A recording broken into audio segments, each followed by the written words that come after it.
Hi, I'm Terrell Simpson, host of The Future Wired, here with my good colleague Samuel Yonthe, who has a few questions about scalability. Last week, our video releases addressed the topic of crossing over that 10 gigahertz speed in interconnects. And we identified three things that were essential to the future: scalability, modularity, and precision engineering. So Samuel's here with a few questions on scalability that help us deep dive a little bit and share with you our views. But the podcast, The Future Wired, is hopefully becoming the go-to podcast for anything high-speed, miniature, high-impact hardware and connectivity. We're starting this show to introduce what we know about the topic and hopefully find partners who are interested in sharing their vision and views, ideas and innovations on that topic moving forward. So we look forward to you. Hopefully you enjoyed the show. Sammy, go ahead. Thank you, Terrell, for introducing me, to giving me the opportunity to ask you a few questions. My first question will be, what is scalability? Wow. There's so many things or dimensions to that. On the technical side, it really comes down to bandwidth. Everything is getting smaller and faster, more data being required. A lot of the displays have gone from LVDS, they moved to EDP, and now we got 2K, 4K, 8K monitors and displays, all of which require high-speed data with clean signal.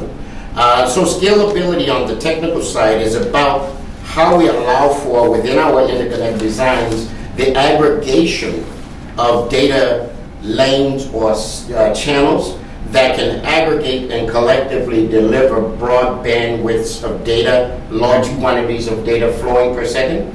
And so from a technical standpoint, it's how we design the interconnects for allowing enough high density signal pads that can aggregate and stack modularly to accumulate and deliver big pipelines of data. Impressive. On the business side, that would be more about availability of materials to meet the demand at the scale that is necessary for it.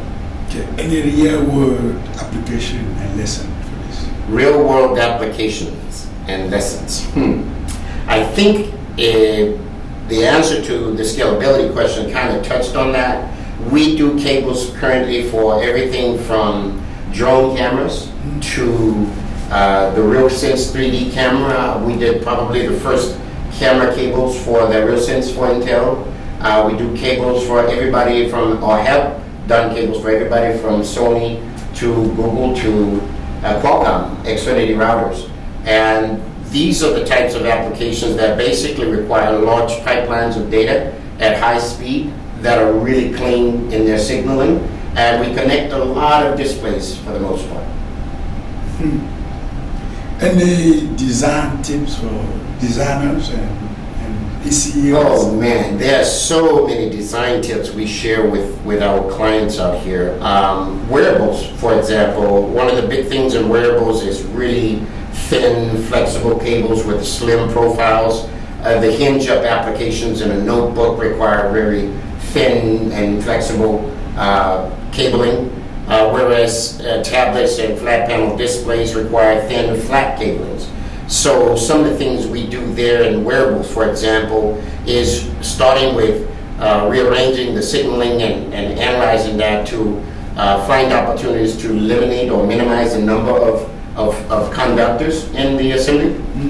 So for example, we use ground fingers as a technique to eliminate wires, data grounds, high-speed data grounds, power grounds. We can eliminate those with solder bridges or ground fingers for wearables, and in other applications, very similar techniques. Thank you very much.